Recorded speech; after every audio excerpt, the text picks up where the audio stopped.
ಚಿತ್ರದುರ್ಗ ರೇಣುಕಾಸ್ವಾಮಿ ಹತ್ಯೆ ಪ್ರಕರಣ ಇಂದು ಆರೋಪಿಗಳ ಪೊಲೀಸ್ ಕಸ್ಟಡಿ ಅಂತ್ಯ. ಪರಪ್ಪನ ಅಗ್ರಹಾರ ಜೈಲು ಸೇರ್ತಾರ Darshan and gang. Darshan case ಕುರಿತ ಸಚಿವರ ಒತ್ತಡಕ್ಕೆ ಸಿಎಂ ಡೋಂಟ್ ಕೇರ್. ಏನೇ ಇದ್ರೂ ತನಿಖೆ ಆಗ್ಲಿ ಎಂದ ಸಿದ್ದರಾಮಯ್ಯ. ಯಾರ ರಕ್ಷಣೆ ಬೇಡ ಎಂದು ಸಂದೇಶ ರವಾನೆ.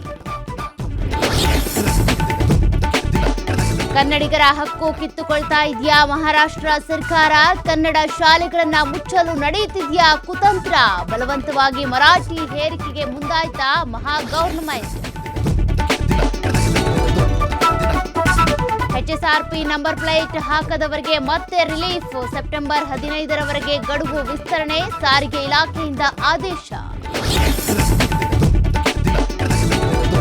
ನಿವೇಶನಗಳ ಹಕ್ಕುಪತ್ರ ನೀಡುವಲ್ಲಿ ತಾರತಮ್ಯ ಆರೋಪ. ರಬಕವಿ ಬನಹಟ್ಟಿ ನಗರಸಭೆ ಸದಸ್ಯರಿಂದ ಪ್ರತಿಭಟನೆ. ಸಾರ್ವಜನಿಕರ ಅಹವಾಲು ಸ್ವೀಕರಿಸುವಂತೆ ಒತ್ತಾಯ.